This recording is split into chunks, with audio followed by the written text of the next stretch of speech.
Et bonjour à tous, bienvenue à Marie et Gaëtan sur cette session avec nos étudiants de Digital Campus Lyon. On est très heureux. D'abord, je voudrais vraiment vous remercier, et toi en particulier, Marie, des différents partenariats qu'on a pu mettre ensemble entre nos deux structures. Et bienvenue à Gaëtan, qui est le grand professionnel du sujet du jour sur la freelance. Pour les étudiants, je pensais que c'était, avec l'équipe, on a pensé que c'était le bon moment pour beaucoup d'entre vous, parce qu'il y aura aussi bien des troisième années, des pros ou des masters là, qui vont terminer bientôt la formation. L'idée a pu germer chez nombreux d'entre vous, et peut-être en particulier dans le cadre du Covid, de vous interroger sur le métier de freelance et quelles sont toutes les bonnes pratiques ou les erreurs à pas faire. Donc l'idée d'aujourd'hui, c'est vraiment d'avoir un maximum d'interactivité avec nos professionnels. Je compte sur vous pour poser un maximum de questions, et je laisse tout de suite la main à Marie pour se présenter, et ensuite à Gaëtan pour vous parler. Merci encore. Merci Agathe. Alors attends, tu veux que... Donc, je me présente Marie, je travaille chez Urban Linker avec Gaëtan à côté de moi. Urban Linker, pour ceux qui ne connaissent pas, c'est un cabinet de recrutement qui est spécialisé dans tous les métiers du numérique. Ça va passer du chef de projet digital aux développeurs, en passant par des sales, des personnes dans l'UX UI, product manager, tout ce genre de métiers. Et on existe sur le marché depuis un peu plus de 11 ans.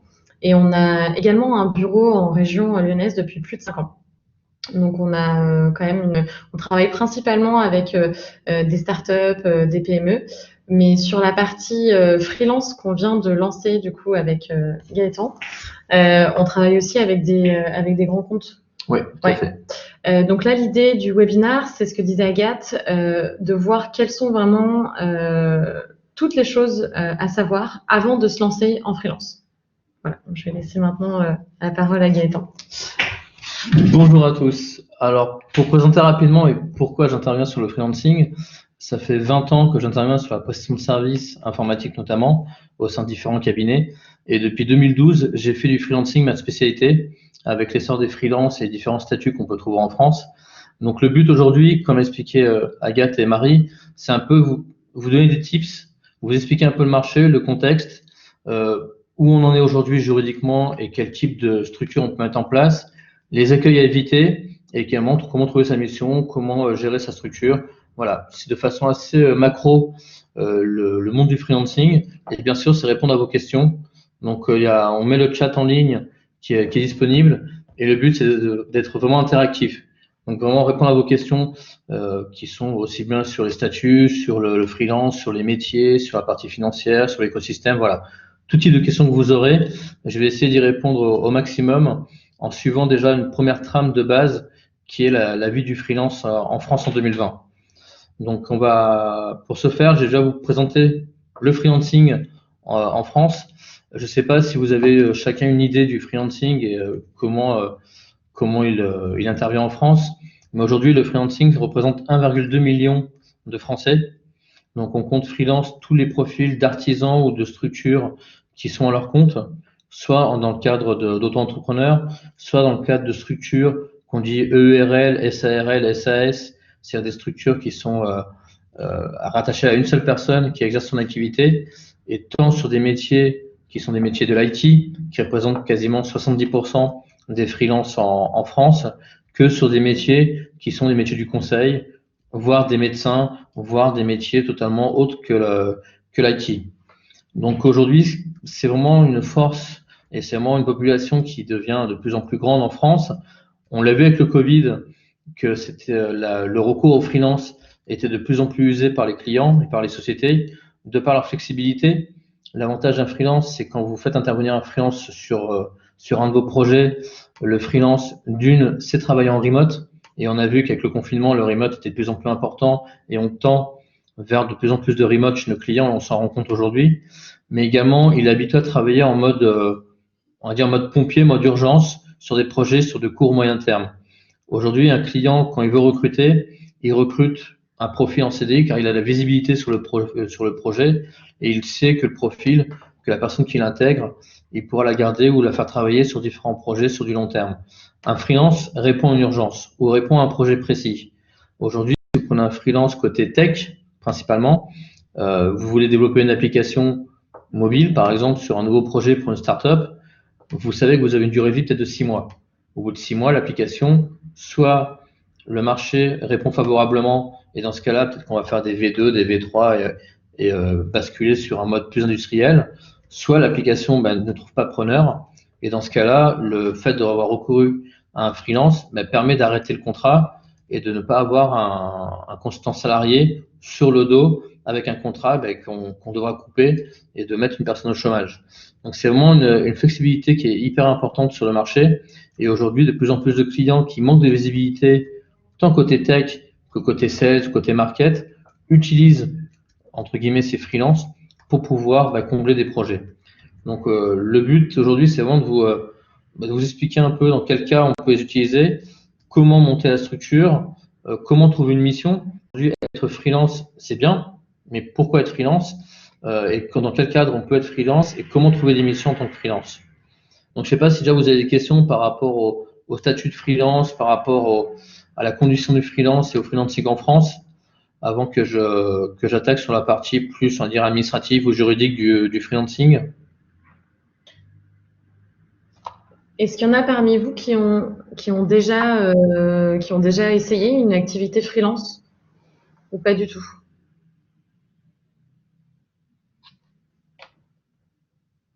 Ah, non. Non, personne? Pas du tout. Non, pas du tout. Bon, parfait. Ah oui, yes. Anthony. Oui. Anthony, top. Donc, il faut savoir aujourd'hui que depuis quelques années, le freelancing a été facilité par les auto-entrepreneurs. Le statut auto-entrepreneur, qui est un statut qui est assez simple à mettre en place. Est-ce que freelance pense à 100% contre autre chose? Alors, justement, j'allais y venir avec le statut d'auto-entrepreneur. Comme je le disais, le statut d'auto-entrepreneur permet de compléter et permet d'arriver en ajout d'un poste salarié. Avant, quand on voulait créer un statut freelance, on devait créer une structure juridique, qu'on dit soit URL, SARL ou SAS, et forcément, ce statut prenait le pas sur un poste salarié. Soit on était salarié en CDI d'une structure, soit on crée sa structure en tant que freelance. On ne pouvait pas avoir une double activité. Depuis le statut auto-entrepreneur, la loi permet à un salarié qui veut se lancer dans l'activité de freelance, qui veut l'essayer, de pouvoir avoir le double statut, salarié CDI, CDD d'une société et un statut auto-entrepreneur, à la condition qu'elle ne soit pas concurrentielle, que les deux activités ne soient pas concurrentielles et ne créent pas de tort à sa société chez qui on est salarié. Donc c'est vrai qu'aujourd'hui, beaucoup de primo-freelance, comme on dit, de freelance qui se lancent dans l'activité, commencent par faire du complément pour tester leur idée, pour voir si elle est viable, pour voir si à terme, ils pourraient s'y consacrer à 100% et commencent à le faire en complément d'une activité salariée. Ça peut être par exemple quelqu'un qui se lance dans la décoration, quelqu'un qui veut se lancer dans une application mobile, une idée d'application mobile, mais il ne sait pas du tout si elle va être rentable à court ou moyen terme.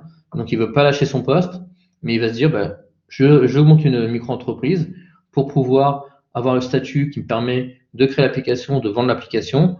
Et si à terme, elle est rentable, peut-être que je basculerai de mon statut salarié à un statut freelance à temps plein. Donc, vraiment, tout dépend de l'optique et du projet que porte le freelance.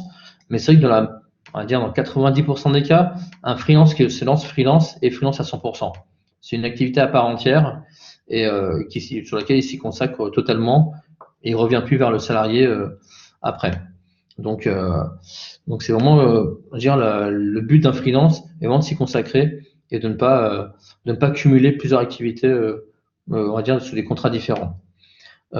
Aujourd'hui, quand on voit les freelances qu'on accompagne, vous avez deux typologies de freelance.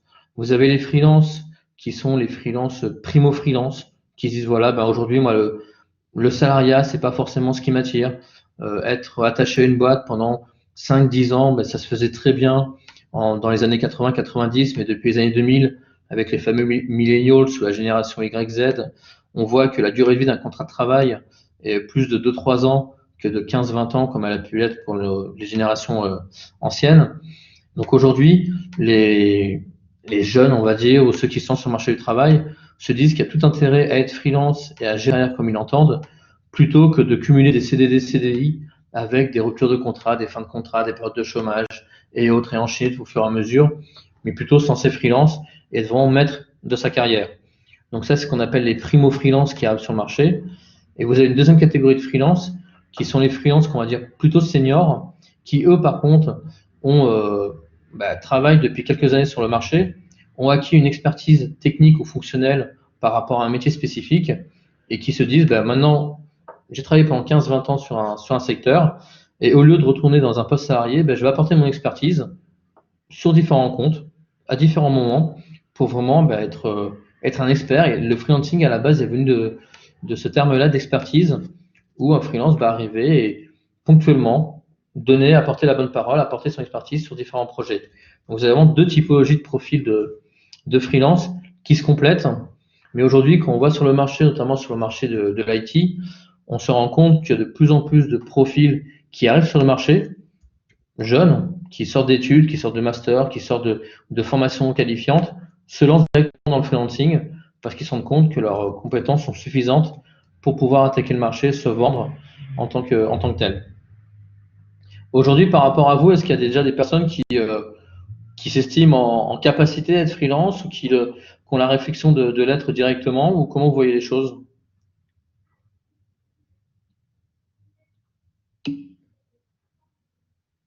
Directement. Voilà. Et question toute bête, Juliette, pourquoi directement passer freelance?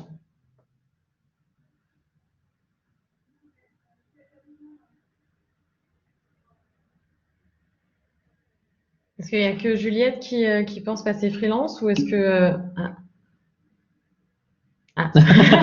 Au moins c'est clair. C'est clair et définitif. Voilà, clairement, ça répond surtout à l'état d'esprit. Pour Alex, c'est différent, c'est passé progressivement. Comme je dis, ça dépend de l'état d'esprit, ça dépend de la carrière qu'on a eue, ça dépend des expériences qu'on a eues. Être freelance, c'est aussi… Voilà, c'est typiquement ça pour Mehdi. En fait, alors, pour Juliette, être libre des horaires et des missions, c'est aussi le cas un des premiers arguments des freelances. Quand on regarde différentes études des freelances, le premier moteur, c'est dire qu'on va travailler sur des missions qu'on choisit. Vraiment, demain vous êtes freelance sur une mission qui vous intéresse, top. Le jour où vous intéresse plus, vous avez la faculté de l'arrêter sans problématique contractuelle. Et donc, c'est vraiment un choix de carrière que de choisir ces missions. Et aussi le fait de pouvoir être plus libre, comme le dit Juliette, dans les horaires. Toute la partie remote qu'on voit par rapport au Covid, les freelances n'étaient pas impactés beaucoup par le Covid parce qu'ils sont habitués à travailler en remote. Ils ont déjà tous les outils, ils ont un mindset qui leur permet de travailler de façon on va dire, plus indépendante, alors que les salariés qui, eux, ont été mis en remote de façon contraignante, ont eu beaucoup plus de mal à se faire aux horaires, à se faire au travail à domicile, à rentrer dans une routine de travail en remote, alors que les freelances, pour eux, c'est plus une habitude. Donc vraiment, c'est hyper important de se dire que être freelance, ça a des bons côtés, clairement. Aujourd'hui, être freelance permet qu'on a des bonnes compétences, qu'on sait se vendre, permet d'en vivre et de bien en vivre. Après, ce n'est pas non plus une sinécure, c'est qu'être freelance a aussi des points négatifs. Aujourd'hui, être freelance, c'est se dire aussi qu'il y a une part de risque qui est très importante. Un freelance, quand il travaille pas, il n'a pas de rémunération. C'est tout bête, ça peut paraître assez simple et assez réducteur comme discours, mais chaque jour non facturé par un freelance est un jour non rémunéré. Donc, il faut vraiment se mettre en tête que autant quand vous êtes salarié, vous pouvez être malade, vous pouvez avoir des jours off, prendre des RTT, prendre des jours de congé. Très bien, c'est prévu au contrat, il n'y a pas de souci. Quand vous êtes freelance, c'est différent. Quand vous êtes freelance, si vous voulez prendre une journée de congé, ok. Si vous facturez 400 € ou 500 € la journée, c'est 400 €, 500 € de moins dans votre chiffre d'affaires. Quand vous avez des contrats qui sont des contrats forfaitisés avec des fortes attentes de la part de votre client, si le travail n'est pas fait, il n'est pas rendu en temps et en heure, c'est pas de facturation, ou alors peut-être des pénalités de retard. Alors quand vous êtes salarié, vous savez que si le projet n'est pas rendu à temps, il faut peut-être taper sur les doigts, mais en tout cas, vous serez payé à la fin du mois. Donc, c'est vraiment un vrai mindset à avoir par rapport aux freelance et pas juste se dire, voilà, je travaille pour moi, je suis libre, je suis tranquille. Il y a vraiment des contraintes à prendre en compte, à ne pas minimiser, car elles sont vraiment importantes pour avoir des de forte contrariété par rapport à la vie personnelle et professionnelle. Par rapport à, et justement, quand on parle de toute cette partie trouver des missions, de cette partie financière, cette partie contrainte, aujourd'hui sur le marché, je ne sais pas si vous connaissez, alors ceux qui veulent être freelance, qui veulent passer freelance, notamment pour Juliette ou Alex, comment vous voyez les choses? Est-ce que vous pensez trouver des missions seuls? Est-ce que vous pensez que vous aurez besoin d'accompagnement? Est-ce que vous pensez qu'il y a des plateformes qui sont nécessaires? Comment vous voyez votre évolution et comment vous voyez votre intégration sur le marché du freelancing?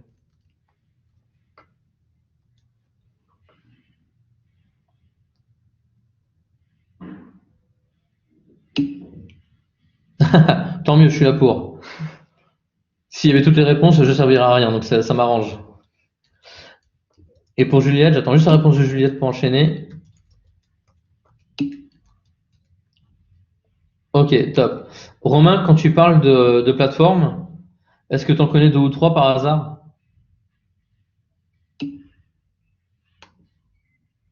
Ok, bon, parfait. Très bien.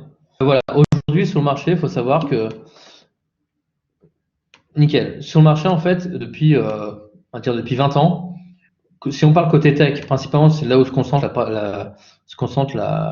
le plus gros des freelances, les tech côté freelance passaient par les ESN, ce qu'on appelait avant les SS2I, donc les sociétés de services qui ont des projets chez les clients, ils prennent des freelances, ils facturent le freelance avec un markup, une marge commerciale aux clients, et après se font leur beurre avec des marges commerciales qui sont parfois un peu opaques sur le dos du freelance. Depuis 8-10 ans, on a des plateformes qui sortent. Malte a été un peu précurseur, suivi par Comet, suivi par Yos, suivi par différentes plateformes qui marchent plus ou moins bien, afin de faciliter la mise en relation entre des clients qu'on appelle donneurs d'ordre, qui ont des missions à pourvoir au sein de leur structure, et des freelances qui se portent candidats et qui portent à la connaissance de clients leurs compétences et leur disponibilité. Aujourd'hui, ces plateformes ont toutes des avantages et des inconvénients. C'est comme le Bon Coin. Quand vous êtes sur le Bon Coin, c'est pratique. Vous faites des occasions, vous pouvez trouver l'objet que vous voulez, mais c'est pas non plus toujours le paradis. Vous ne trouvez pas toujours le meilleur objet au meilleur prix. Ces plateformes aujourd'hui sont surtout concentrées sur des métiers qui sont des métiers tech, des métiers côté web, côté communication, et voilà, je suis pas là pour dénigrer ces plateformes parce que je les connais bien et je les apprécie pour certaines, mais apportent un service vraiment de mise en relation avec un service qui est portez votre CV, mettez votre CV et vous verrez ce qui arrive. Voilà, un peu comme le Bon Coin. Le Bon Coin, vous mettez votre produit en vente et vous pouvez laisser votre objet pendant 6 mois, 1 an, 2 ans sans que personne jamais ne vous contacte pour vous acheter votre objet. Ces plateformes, voilà, aujourd'hui elles existent. Elles ont une grosse part de communication, elles lèvent beaucoup de fonds grâce à la communication et sont un des vecteurs pour trouver des missions. L'autre vecteur, ce sont les ESN, les SS2I, comme j'ai dit, qui font appel à la prestation. Et un des vecteurs qui est le meilleur, c'est celui que décrit Mehdi, c'est la création du réseau, le bouche à oreille, la visibilité sur le réseau. Marie, qui est avec nous, est une experte sur la partie réseau, pourra vous en parler. Mais c'est vrai qu'aujourd'hui, il y a cette partie de se dire, Internet suffit, les réseaux suffisent, et on peut trouver une mission via un peu de communication. C'est bien, mais il manque une partie. Est-ce que d'après vous, quand on essaie de trouver une mission comme ça en direct, via le réseau, via le bouche à oreille, est-ce qu'il y a une partie qui manque ou quel est le frein à ce système? Il y a un gros frein, mais qui est pas forcément connu, mais il y a vraiment un gros frein au fait de faire du réseau, de passer par du bouche à oreille.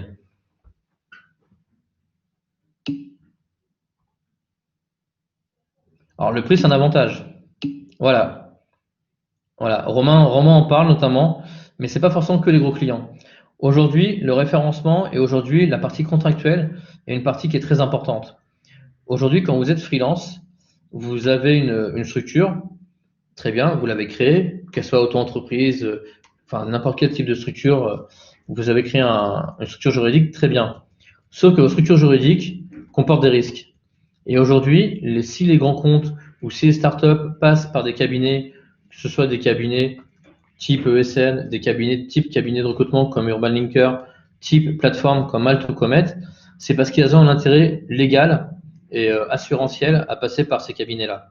Si vous êtes je prends un exemple tout bête, si vous êtes auto-entrepreneur, vous voulez travailler avec la BNP par exemple, il vous faut une garantie qu'on appelle la RC Pro, la responsabilité civile professionnelle, à hauteur de 20 millions d'euros.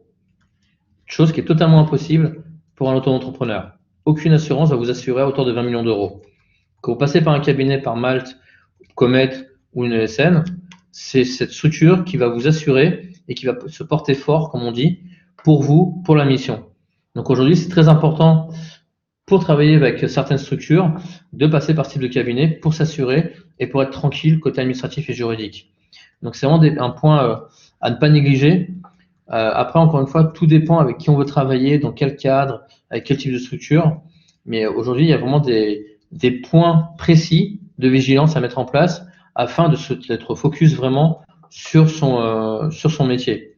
Et le but d'un cabinet tel que le nôtre ou tel que les plateformes, c'est vraiment de vous délester de la partie administrative, juridique et tout ce qui tourne pour vous concentrer, être focus vraiment sur votre activité. Le but, que vous soyez tech, que vous soyez dans la danse, que vous soyez sur la partie communication ou quoi que ce soit, c'est d'apporter un service au client. C'est pas de passer la moitié de votre temps à gérer l'administratif, à gérer les parties assurance, à gérer les finances, quoi que ce soit. C'est vraiment d'apporter un service complet au client et d'apporter un service qui correspond à ce que vous facturez en termes de tarifs journaliers aux clients. Donc c'est vraiment important de l'avoir en tête parce qu'aujourd'hui, beaucoup de freelances se lancent dans le freelancing en se disant très bien, je vais être libre de mes horaires, je vais trouver des clients facilement, je vais avoir une rémunération qui va être beaucoup plus importante que si j'étais salarié. Ok, peut-être. Mais derrière, à quel prix? À quel prix le faire? Dans quel cadre le faire? Comment le faire? Avec quel partenaire? Et tout ça, ce sont des questions à vraiment avoir en tête. Donc quand je vois Romain qui parle de Malte ou Comet, on voit qu'il a déjà regardé le marché, qu'il s'est déjà renseigné. Mehdi qui parle du réseau, peut-être qu'il y a déjà un réseau que tu connais et que tu pourras mettre en avant et qui va te faciliter à trouver une mission. Mais chaque cas est particulier et tout dépend également des compétences qu'on a personnelles, de la façon dont on sait se vendre ou pas se vendre. Certains sont très bons techniquement, mais par contre auront des difficultés peut-être à se mettre en avant, à trouver la mission, à aller au-devant du client. Donc tout ça, c'est des choses qu'il faut prendre en considération avant de se lancer dans le freelancing, parce que se lancer dans le freelancing, ça veut dire se retrouver seul. Clairement, on est freelance, on est indépendant. L'indépendant, il est seul. Donc il faut savoir s'accompagner, savoir s'entourer pour être moins seul et pour pouvoir attaquer le marché. Voilà. Aujourd'hui, par rapport à ce marché du freelancing, il y a un écosystème qui s'est mis en place. Si je vous parle de Shine, de Conto, d'Acaci, de Pépite, de ce genre de structure, est-ce que ça vous parle?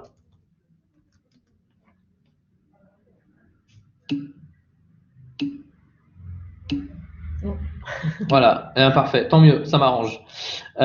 Aujourd'hui, il y a un écosystème qui s'est mis en place pour les freelances qui permet de faciliter justement la vie des freelances.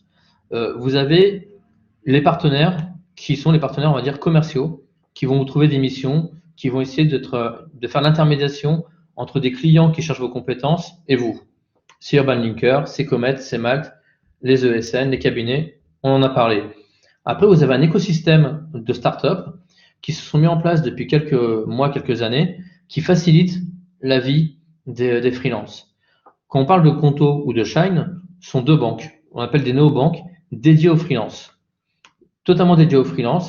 Ce ne sont pas des banques, parfois sont reliées à des banques traditionnelles, qui sont des offres spécifiques pour les indépendants, mais ce sont des services dédiés aux freelances, qui sont là, comme je vous dis, pour faciliter la vie, et vraiment pour vous dire, ok, j'ai mes compétences, je vais dédier chaque pan de mon activité à des structures expertes sur le sujet. Acaci est une structure, est un expert comptable. Pépite, un expert comptable. Vous en aurez besoin. Si vous montez une structure en SASU, en SARL, vous devrez passer par ce type d'obligation légale, qui est l'expertise comptable, qui est faire un bilan, qui est faire un compte de résultat, chose que vous ne maîtrisez peut-être pas. Des startups sont là pour rejoindre par des banques qui sont là pour vous accompagner, rejoindre par des structures comme Achille qui va vous aider à trouver un logement peut-être. Quand vous êtes freelance, vous n'avez pas de service, vous n'avez pas de fiche de paye. Donc il faut trouver des solutions si vous cherchez un logement. tout ça, c'est un écosystème qui s'est mis en place et qui permet de vous accompagner.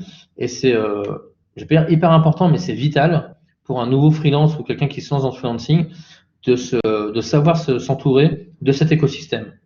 Donc aujourd'hui, que ce soit Malte ou Comet, ils ont créé des partenariats avec un écosystème de partenaires. Nous, au sein d'Urban Linker, pareil, on a choisi quelques partenaires qui nous accompagnent nos freelances. Et vraiment, c'est primordial cet écosystème pour pas se sentir seul. Et il n'y a rien de pire pour un freelance qui se lance d'être seul, isolé, de ne pas avoir de relais commerciaux, de ne pas avoir de relais côté juridique, côté financier, pour pouvoir l'accompagner et pour pouvoir vivre sereinement sa nouvelle vie de freelance.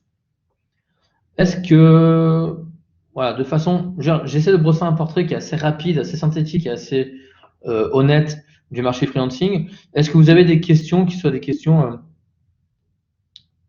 forcément, Juliette, forcément. Mais après, c'est pas des choses. Si on prend par exemple Shine ou Conto, qui sont des banques dédiées aux freelance, c'est 9 € par mois pour un compte bancaire et une carte bleue et des services associés de Conto ou Shine.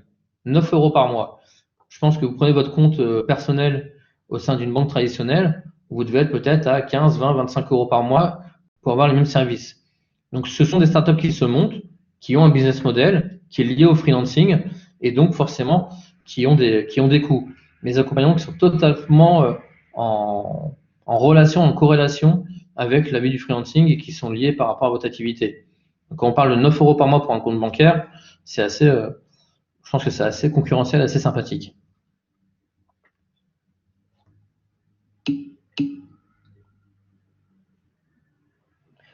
Très bonne question, Juliette.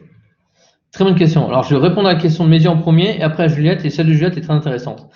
Des conseils pour bien se vendre, agrandir son réseau. Aujourd'hui, l'avantage qu'avec les réseaux sociaux, on peut intégrer des groupes de discussion et on peut vraiment s'enseigner sur plein de choses. Tout dépend de votre activité, Mehdi, mais aujourd'hui, si on prend, je vais prendre à titre personnel le métier de la tech. Aujourd'hui, vous avez des formes de discussion, vous avez des réseaux sociaux, vous avez des tutos, vous avez des choses qui se mettent en place, des webinaires qui se mettent en place, qui permettent d'agrandir le réseau. Donc, c'est vraiment quelque chose qui est hyper important de bien savoir se vendre, d'avoir une marque et avoir une signature, on va dire, graphique et une communication qui soit un peu impactante et pas être juste un CV déposé sur X plateforme de façon totalement aléatoire, mais quelque chose qui ressort un peu. Si on prend un CV avant était fait sous Word ou avec un format PDF. Aujourd'hui, les CV se vendent sur du Canva avec une présentation qui est plus digitale, plus graphique. C'est des choses toutes bêtes, mais qui permettent de mettre en avant une candidature. Je pourrais prendre un exemple tout bête qui m'est arrivé cet après-midi. Une candidate a postulé à une offre pour un poste de chef de projet digital en freelance. Elle m'a envoyé son CV et derrière, elle a attaché tout un book. Un book avec ce qu'elle avait fait en termes digital. J'ai transmis à ma cliente. Ma cliente, en 10 minutes m'a rappelé, m'a dit c'est top, ce qu'elle a envoyé c'est top, c'est ce que je cherchais, l'univers graphique et autres c'était top. Voilà. Si elle ne me l'avait pas envoyé, j'aurais dû rappeler ma candidate, qu'elle me fasse ce book, qu'elle me le renvoie, on aurait perdu du temps. Là en 10 minutes, c'était fait. Donc il y a vraiment tout cet aspect digital qu'il faut mettre en place pour bien savoir se vendre et savoir agrandir son réseau. Pour Juliette, les sociétés qui accompagnent pour trouver des missions, qui les rémunèrent, c'est un peu, il y a deux écoles. La première école, c'est l'école des ESN, des SS2I qui prenaient un pourcentage de marge sur votre prix de façon assez simple. Si vous voulez par exemple 500 € pour vous, ils vont vous vendre avec un markup qui est entre 20, 25, 30% et ils vont vous vendre à 600, 650, 700 € au client final. Ils vont facturer ce client final. Le client final donc, va payer, on va dire 700 € sur 20 jours par mois, donc 14 000 €. Sur ces 14 000 €, ils vont vous payer après les 10 000 €, donc 500 € fois 20 jours, et prendre 4 000 € de marge. Ça, c'est le schéma classique des ESN, et c'est un schéma qu'a adopté les plateformes avec des taux qui sont moindres, parce qu'ils ont moins de commerciaux, ils ont moins de frais, donc ils passent plus sur la partie digitale, et c'est la plateforme qui leur génère des leads. Donc eux sont plus entre 10 et 20% de marge. On voit par exemple Malte et Comet, pour les deux qu'on a cités, sont entre 10 et 15 en termes de markup, mais avec un même système, c'est tout facturé au client, et une fois que le client a payé, il vous rémunère, il vous donne la part qui vous revient. Nous, chez Urban, on a fait un système un peu différent, vu qu'on a un cabinet de recrutement à la base. Nous, on facture simplement votre prix. Vous voulez 500 €, on facture 500 € au client. Et après, on facture au client une deuxième ligne qu'on appelle des coûts d'intermédiation qui représente un pourcentage de votre facturation. Donc, on ne prend pas une marge sur vous, mais on facture un service complémentaire. Tout comme dans le recrutement, on ne prend pas de marge sur le salaire du salarié qui a été embauché, mais on facture un pourcentage qui correspond à notre service. Donc aujourd'hui, les deux se tiennent. Tout dépend du business model et de l'accompagnement que vous attendez par rapport à la recherche de mission.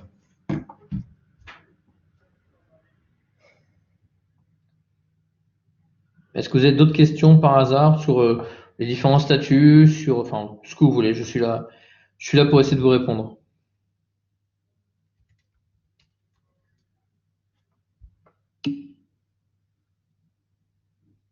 Je bouge pas, je suis là. Sinon, peut-être que Alex, tu peux prendre la parole si c'est une question un peu trop longue à taper.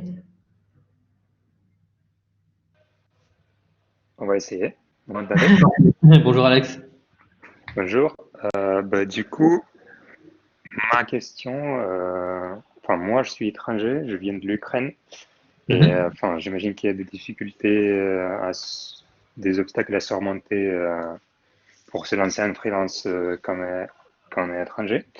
Mais ma question était surtout sur les freelances dans le digital en France. Ils travaillent avec les Français ou ils travaillent avec les étrangers ou avec les deux? Alors aujourd'hui, il n'y a vraiment pas de problématique. À partir du moment où vous avez la capacité, on va dire, juridique et légale de travailler en France, donc à partir du moment où vous avez des papiers suffisants pour travailler en France, les clients, il n'y a aucun problème. Et même, je vais même vous dire, c'est limite un avantage parfois d'être étranger de par le fait de maîtriser plusieurs langues, le fait d'avoir peut-être une façon de travailler, une façon de voir les choses différentes. Ça peut être un avantage par rapport à certains clients. Si vous êtes par exemple en environnement bancaire, être étranger et parler parfaitement anglais par exemple, ça va être un avantage sur parfois les Français qui ont une réputation d'être franco-français et de mal maîtriser certaines langues, ça peut être un avantage. Aujourd'hui, ce qui va être mis en avant par rapport aux freelances, qu'ils soient étrangers ou français, c'est les compétences. C'est simplement les compétences. Un client aujourd'hui, ce qu'il faut bien comprendre la différence entre un salarié et un freelance, le salarié, on imagine une carrière avec lui. On imagine, on fait un plan de formation, on fait un plan de carrière, on imagine dans 3, 5 ans, 10 ans ce qu'il pourrait faire dans la structure. Et donc on se dit, on peut attendre, on peut le former, on peut faire des choses. Un freelance, c'est différent. Un freelance, c'est les compétences à l'instant T, à un endroit T, à un endroit E. C'est-à-dire, si vous avez les compétences adéquates par rapport au projet du client à l'instant T, il vous choisira. Que vous soyez ukrainien, colombien, français ou quoi que ce soit, il vous choisira. Parce que vous répondez à sa problématique à l'instant T. Il faut vraiment voir le freelance comme comme l'expertise. Le client a un problème, vous êtes là pour le solutionner. Donc, il n'y a pas de problématique de barrière de langue, de nationalité ou autre. Encore une fois, à partir du moment où vous êtes en capacité légale de travailler sur le territoire français.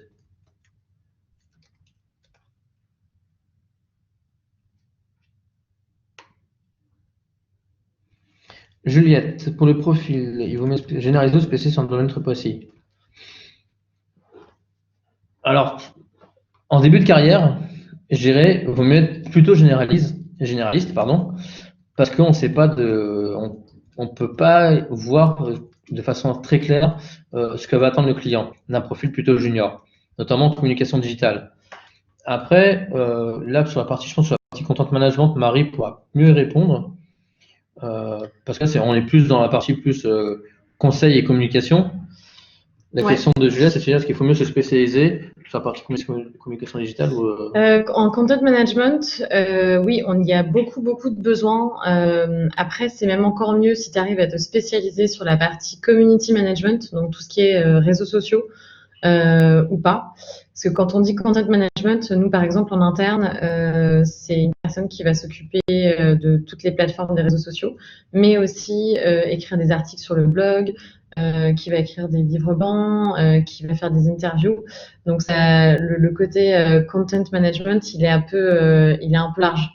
Donc, soit tu arrives vraiment à pouvoir combiner les deux, et là, il faut bien mettre les deux en avant, mais tu dissocies bien. Si tu te mets sur un profil, tu mets bien community manager et content manager, parce que on peut avoir besoin, moi par exemple, si je recherchais une nouvelle content manager, j'attendrais à ce que la personne puisse faire les deux. Donc il faut bien pouvoir le spécifier. Ça parle plus CM que content manager. CM pour moi, c'est content manager en fait, ou community manager. En fait, t'as le même acronyme pour les deux, donc non, vaut mieux mettre content manager ou community manager, parce que pour le coup, un community manager, c'est pas forcément quelqu'un qui va pouvoir te rédiger un article spécifique, quoi. Dans les termes. Oui, content manager, c'est vraiment plus généraliste. Le community manager, c'est uniquement pour les réseaux sociaux et la partie influenceur sur les réseaux, etc.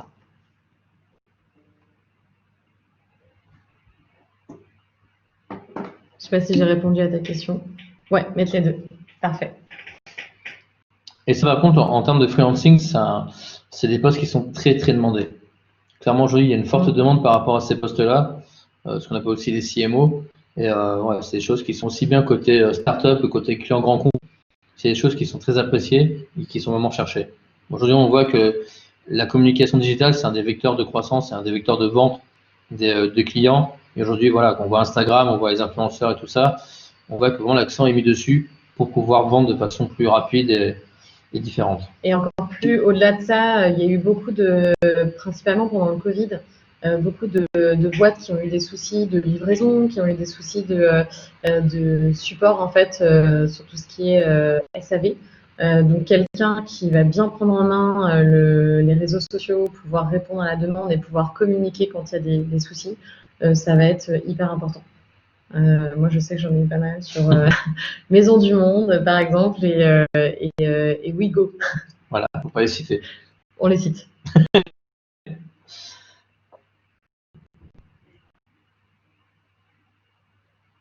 Oui, exactement. Tu disais, Juliette, tu as été journaliste. Ça, c'est parfait. Ça veut dire que si moi, je cherche quelqu'un en freelance, je vois que tu as été journaliste, donc je me dis que tu vas pouvoir bien, déjà pas de problème de faute d'orthographe, parce que malheureusement, on en voit quand même beaucoup, et avoir une certaine plume, quoi. Donc, n'hésite pas à mettre en avant les articles que tu as écrits, les articles les plus que tu préfères, de bien les mettre en avant pour ton book. WeGo. Le petit train bleu. Voilà. Qui pose des problèmes. Qui pose des problèmes. Et avec les réseaux sociaux, je pense qu'ils ont, entre guillemets, ils ont pris cher peut-être. Ça a été, oui, c'est compliqué, je pense, pour eux. Voilà. Est-ce que vous avez d'autres questions par rapport au... Hop là, question là. Alors, très bonne question, Juliette. Question pratique, au niveau de la sécu de l'URSSAF, ça se passe comment? Tout dépend du statut. Tout dépend du statut. Quand on prend un statut auto-entrepreneur, on reste sur le régime général de la sécurité sociale et on paye des cotisations URSSAF qui sont à hauteur environ de 23% du chiffre d'affaires. Quand on est auto-entrepreneur, si on fait 0 de chiffre d'affaires, on paye rien. Vraiment, tout est pris par rapport au chiffre d'affaires. Donc, c'est l'avantage du statut auto-entrepreneur, c'est qu'il n'est pas coûteux à mettre en place. Il n'y a pas de capital à mettre, il n'y a rien à mettre. Si on ne facture pas, il n'y a pas de coût. Donc, au pire, c'est 0 € à débourser par mois. Et donc, c'est assez léger. Par contre, quand on commence à créer une structure en format SASU, EURL, SARL, là, il y a l'URSSAF. Il faut prendre un statut qu'on appelle, il faut passer sous ce qu'on appelle le RSI, donc le régime social des indépendants. Et là, il y a des choses qui sont plus compliquées à mettre en place. Et c'est pour cela qu'on fait appel à un expert comptable qui va vous accompagner pour choisir le bon statut, soit être salarié de votre structure. Dans ce cas-là, il faut faire des fiches de paye, payer des charges sociales, comme un salarié lambda que vous pouvez être dans une autre société, ou alors passer TNS, travailleur non salarié, ou gérant la société. Et dans ce cas-là, ça implique à chaque fois des contraintes juridiques, administratives et légales qui sont différentes pour chaque statut. Donc c'est pour ça que moi je conseille vraiment quand on se lance dans le freelancing, encore une fois, tout dépend du montant parce que l'auto-entreprise est capée selon votre activité, elle est capée à 70 000 ou à 110 000 € de chiffre d'affaires annuel. Mais l'auto-entreprise permet de créer une structure rapidement, facilement, sans coût et sans perte. Quand vous créez une structure, encore une fois, SASU, RL ou ERL, il y a un capital de départ à mettre. Il y a un expert comptable obligatoire, il y a des frais obligatoires dans la création de la structure. Et si ça se trouve, au bout de 2 mois, vous vous rendez compte que le freelancing ne vous convient pas, mais vous aurez peut-être dépensé 2 à 3 000 euros rien que pour créer la structure et pour bloquer du capital. Et pour après, vous dire que vous préférez retourner salarié ou que vous avez trouvé une opportunité en tant que salarié. C'est pour ça que je pousse vraiment à ce statut d'auto-entreprise qui permet vraiment de se lancer dans l'activité sans risque, sans crainte, pouvoir facturer rapidement un client qui pourrait avoir besoin de vos compétences. Agathe, combien peut gagner un freelance? Très peu ou très beaucoup? Très peu parce que s'il n'y a pas de mission, forcément pas de facture, donc 0. Mais très beaucoup parce qu'en fait, un freelance, pour vous dire, si je prends une échelle classique de freelance, on est entre 300 euros et 1500 euros. Voilà, pour vous dire, donc 300 euros, il facturera 6 000 euros par mois. Avec 23 charges en auto-entrepreneur, ça fait un salaire d'environ 4 000 euros, 4 000, 4 500 euros avec les charges qu'il aura à se payer lui-même, comme la mutuelle notamment, et 1 500 euros pour un expert métier. J'ai proposé à des clients des freelances à 1 500 euros. Oui, forfait jour. À 1 500 euros jour, ça fait 30 000 euros de facturation. Voilà. Tout dépend. Arrive vraiment en fin de carrière avec des profils qui ont 20 ans d'expérience ou qui apportent une expertise sur une techno particulière. Aujourd'hui, un freelance qui se lance sur la blockchain, qui se lance sur la cybersécurité, qui se lance sur la crypto-monnaie, peut facturer entre 800 et 1 000 euros par jour sans aucun problème. Le premier temps, il y a des aides pour se lancer. Oui, il y a des aides. Alors, en France, on a l'avantage d'avoir un système qui est assez pratique, même si le Pôle emploi est souvent décrié. Le Pôle emploi, notamment, permet d'avoir l'ACRE. L'ACRE, en fait, qui est une aide à la création d'entreprise. Donc, quand on est auto-entrepreneur, on appelle ça micro-entrepreneur maintenant, le Pôle emploi permet d'accompagner, donc aussi bien par des accompagnements physiques et personnels sur les différentes phases de création de la structure, que financières, en réduisant pendant 1 an le coût des charges à payer sur une auto-entreprise. Au lieu de 23%, on est à 12%, donc ça fait 2 fois moins de charges à payer. Et donc, pendant les premiers temps, afin d'alléger, en prenant compte qu'un freelance a besoin de se lancer et que les premiers temps, il n'aura pas une facturation à 100%. Et le temps qu'il arrive à avoir une vie normale et un train de mission assez important, il est accompagné au niveau de l'ACRE pour baisser les charges. Comment évaluer la facturation quand on sort tout juste d'études? C'est difficile d'imaginer combien coûte une journée. Je suis d'accord, Mélanie. Je suis totalement d'accord. Et alors, je veux dire, tout dépend du métier. Aujourd'hui, l'avantage, c'est qu'on voit, il y a des plateformes qui sont assez libres et assez ouvertes. Une plateforme comme Malte, par exemple, voilà. Encore une fois, ils ont leur business model qui est propre à eux, mais vous pouvez voir différents profils de façon assez open. 2, 341. Non, aujourd'hui, un profil qui débute sa carrière, voilà, par rapport au marché, par rapport à ses compétences, par rapport à ce qu'on peut voir, c'est là aussi où des cabinets sont intéressants. Moi, je parle encore une fois, c'est un cas personnel. J'ai une personne qui revient d'Amsterdam et qui ne connaît pas du tout le marché du freelancing, qui veut se lancer freelance en France. Elle m'a contacté hier. Elle m'a dit voilà, moi je veux me lancer freelance, je ne connais pas du tout le marché parisien, je ne sais pas du tout comment ça se passe. J'ai peu d'expérience, j'ai 2 ans d'expérience. À combien je peux être vendu? J'ai discuté avec elle, j'ai vu son profil, et c'est là, en discutant avec des personnes qui ont l'expérience, qui ont l'habitude de vendre, entre guillemets, ce type de profil, qu'on peut affiner un prix. Et donc, c'est après savoir si le prix vous convient ou pas, si le prix, après déduction des charges, déduction de différents frais, vous apporte une rémunération qui vous convient et qui est en relation avec votre train de vie.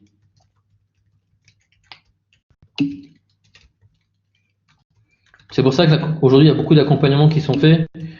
France, on est principalement français. Partout, all over the world. On peut travailler partout, Alex. C'est l'avantage du freelance. Après, quand on est freelance, qu'on veut travailler à l'étranger, il faut pouvoir avoir la capacité à facturer à l'étranger. Ça, c'est autre chose. Quand on est en France avec un statut micro-entrepreneur ou en ayant créé une société, on est régi par les lois françaises. Donc après, normalement, il n'y a pas de contre-indication pour facturer une société étrangère à partir du moment où elle accepte un contrat étranger. Donc souvent, ce qui se passe, c'est que les clients soumettent leur contrat et leurs conditions et c'est à vous de les valider. Et il y a aussi des boîtes qui s'appellent des brokers qui font intermédiaire afin de faire valider votre contrat français par des boîtes étrangères ou inversement. Mais on peut travailler sans problème en tant que freelance à l'étranger. Il n'y a vraiment aucun souci et tout dépend de vos typologies de profil et typologie de clients. Comment on rédige un devis, un contrat? Il y a des sites ressources qui peuvent nous aider. Tout à fait, Juliette. Tout à fait. Aujourd'hui, comme je l'ai dit, il y a un écosystème de structures qui, même sans être payantes, des plateformes qui accompagnent pour créer des devis, créer des contrats, créer des factures et vous guider, même vous accompagner pour vous dire quand est-ce qu'il faut payer l'URSSAF, quand est-ce qu'il faut payer les charges. Voilà, il y a plein de sites aujourd'hui qui peuvent accompagner, tout comme, par exemple, si vous êtes sur Malte, en mettant votre profil sur Malte et qu'on voulait faire la facture sur Malte, vous avez un template de devis qui est prévu dans Malte afin de pouvoir faire envoyer un devis à un client. Voilà. Tout comme moi, j'ai des devis également qui sont des devis de template que vous pouvez utiliser pour faire. Ou alors des structures, des sites en ligne qui permettent de le faire de façon totalement gratuite. Par exemple, vous avez un site qui s'appelle Time, T2IME, qui permet de le faire. Je le marque. Mais du coup, le réseau que je forme sera principalement en français ou c'est possible d'avoir un réseau plus global? Alors là, je vais dire, Alex, c'est tout bête, c'est votre capacité à vous former un réseau plus global. Aujourd'hui, c'est vraiment tout dépend de votre capacité à communiquer et ce que vous voulez faire. Yes. Si aujourd'hui vous voulez travailler sur vraiment spécifiquement sur le marché, je sais pas, anglais ou américain ou autre, c'est votre capacité à pouvoir à pouvoir communiquer avec eux, à pouvoir se créer un réseau avec l'Angleterre ou les États-Unis qui fera que vous serez en capacité de travailler avec eux. C'est assez, ça c'est une question auquel moi personnellement je suis vraiment très franco-français dans mes clients et dans mes freelances, même si j'ai des clients qui travaillent sur différents sites internationaux, mais c'est vrai que contractuellement je passe par des clients français aujourd'hui. Mais pour le réseau, aujourd'hui, que ce soit LinkedIn, Twitter, Facebook ou autre, c'est des réseaux qui sont mondiaux, pardon. Donc il n'y a aucune raison de ne pas vous créer un réseau qui soit global et mondial également.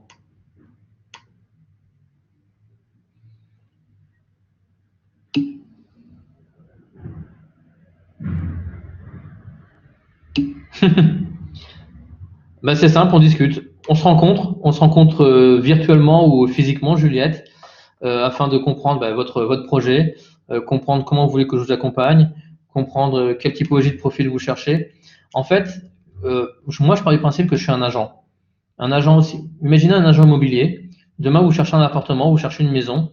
Vous dites, voilà, je veux un appartement qui fasse un F3 avec 2 chambres, qui fasse 80 mètres carrés, avec une cuisine ouverte, un balcon, avec un ascenseur au 3e étage et pas de voisins. OK. Je prends cette liste comme un agent et après, charge à moi de trouver des missions qui correspondent à votre cahier des charges. Donc peut-être que je trouve une mission qui correspond à 100% à ce que vous attendez, tant au niveau du secteur, au niveau des compétences, au niveau de la mission, au niveau du prix, au niveau de la durée. Soit, comme un agent immobilier, il faudra faire des concessions.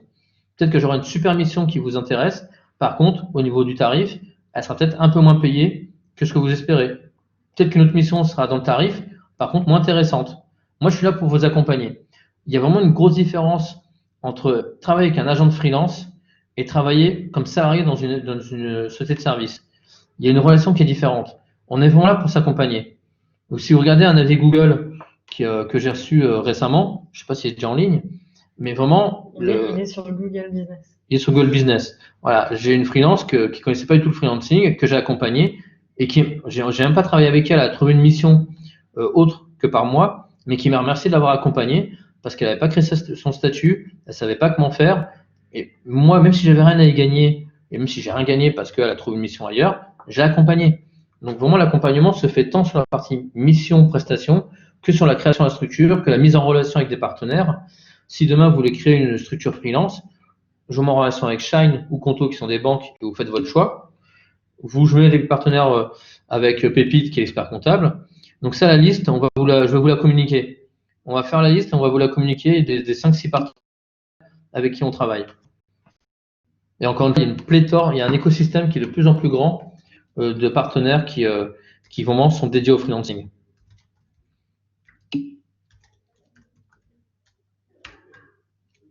Est-ce que ça répond à vos différentes questions ou est-ce qu'il y a encore des points qui sont sur lesquels vous voulez avoir des précisions?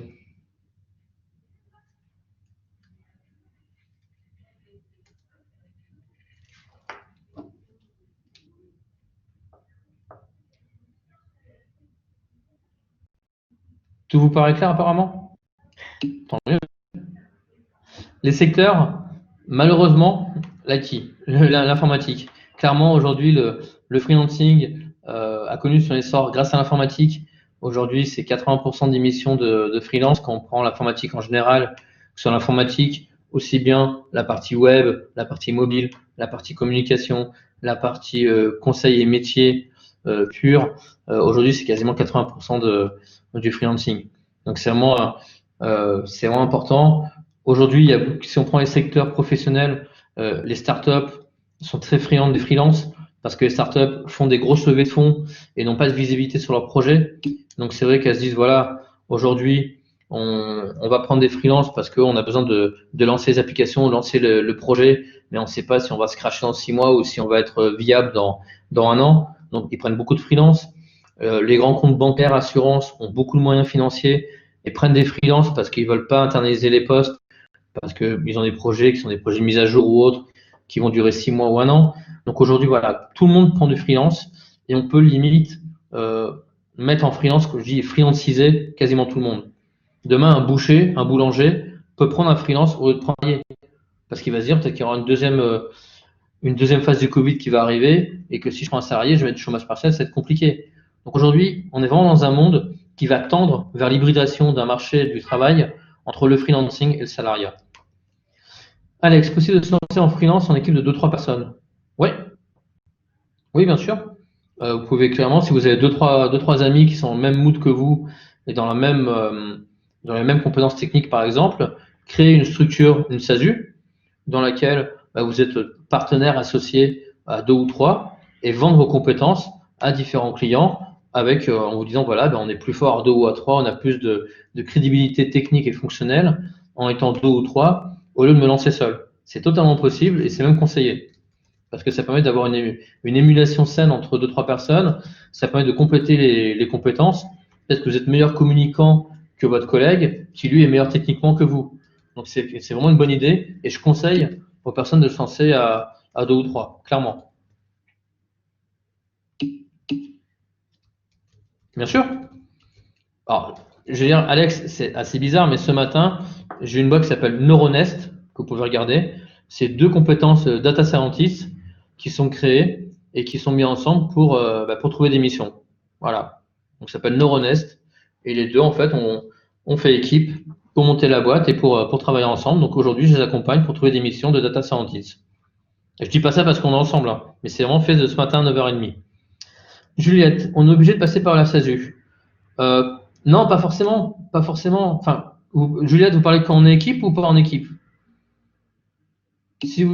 En équipe? Non. Après, la SASU, l'avantage. Alors, la SASU, quand vous êtes en équipe, non. Parce qu'en fait, la SASU, c'est une société anonyme individuelle, unipersonnelle. Donc, en fait, quand vous êtes en équipe, il faudra faire une SAS avec un pacte d'associés. Et donc là, encore une fois, des structures comme Pépite ou Akassi peuvent vous renseigner et vous accompagner là-dessus. Mais il y aura une problématique par rapport à la partie financière et par rapport aux gains que vous aurez sur l'émission. Donc c'est pour ça qu'il faut bien border les choses avec des choses bien juridiques, bien légales, pour pas qu'il y ait de problématiques sur qui a ramené plus d'émissions, comment se fait la rémunération, comment se fait le partage des dividendes et autres. Donc il vaut mieux créer une structure. Et même pour des missions ponctuelles, dans ce cas-là, autant créer chacun son auto-entreprise. Chacun de votre côté, vous faites une micro-entreprise et vous communiquez sous un même nom commercial. Et dans ce cas, c'est plus simple. Et vous ne créez pas de SASU. Vous dites, voilà, vous faites un nom commercial avec un site internet, par exemple, et une page LinkedIn. Vous dites, voilà, on est la team Juliette Alex, la boîte Juliette Alex, très bien. Mais derrière, quand il y aura de la facturation à faire à vos clients, vous la ferez passer par vos micro-entreprises. Mais au moins, commercialement et en termes de communication, ça fera une équipe de 2-3 personnes. Et ça a plus de force, plus d'impact et plus de crédibilité.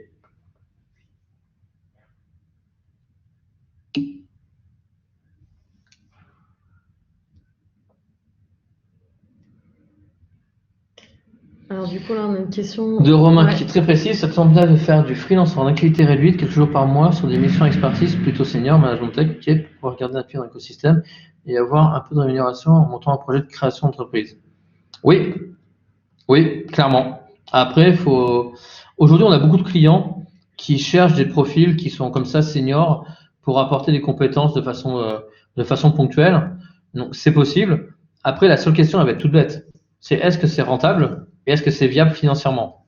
Si le fait de facturer 5 à 10 jours par mois permet de te financer et te permet de vivre financièrement, pas de problème. Au contraire, c'est la meilleure solution. Ça permet d'avoir un filet de sécurité, le temps d'avoir de la rémunération sur le projet de création d'entreprise que tu veux faire en parallèle. Si par contre, c'est pas viable, bah, je vais dire, bah, à un moment, il faudra choisir. Mais c'est la meilleure solution. Quand on veut créer une entreprise en 2020, le plus simple, c'est soit être salarié et en parallèle monter un projet grâce à la micro-entreprise, ou alors commencer à facturer un peu sur du part-time, 2-3 jours par semaine ou 1 jour par semaine selon le TJM, le tarif journalier, et en parallèle faire son projet. Mais encore une fois, tout dépend des besoins financiers que vous avez pour vivre.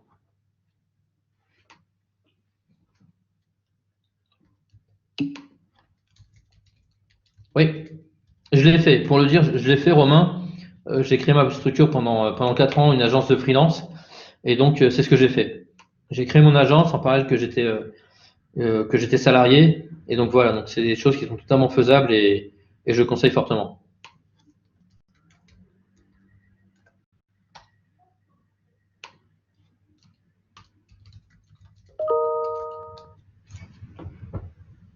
Est-ce que vous avez d'autres questions pour moi ou pour Marie? On va ajouter la liste de tous les partenaires avec lesquels on travaille. Je vais mettre un petit message et également le mail de Gaëtan. Oui. Comme ça, si vous avez des questions, il ne faudra pas hésiter à lui envoyer un mail. Eh ben, merci beaucoup. Voilà, de toute façon, on arrive au bout de l'heure. Nickel. Ces questions, un bel éclairage du coup pour tous ceux qui souhaitent se lancer en freelance. Vous l'avez compris, Urban Linker, on aime beaucoup travailler avec eux parce qu'ils connaissent bien les métiers du digital. Et puis, c'est un des acteurs et une des solutions parmi d'autres. Donc, je ferai l'intermédiaire pour vous donner tous les liens et les contacts si voilà, vous souhaitez aller plus loin et puis pour récupérer toutes les infos. En tout cas, un grand merci à tous les deux pour le temps que vous nous avez consacré. Je vous en prie. Pas de problème. Merci à vous. Et puis, n'hésitez pas si vous avez des questions. Et on va vous envoyer toutes les coordonnées, aussi mal les miennes que les différents partenaires pour vous renseigner un peu sur la création des structures. Après, je crois que Juliette, elle est impatiente, donc si tu veux mettre ton mail tout de suite. Voilà. Je mets ça dans 2 secondes, Juliette, et je mets ça. Il y aura mon téléphone et mon mail, Juliette. Pas de problème, je suis dispo. Allez, bah, du coup, je vais couper l'enregistrement et je vous remercie et à bientôt. Merci. Merci beaucoup. À bientôt. Au revoir.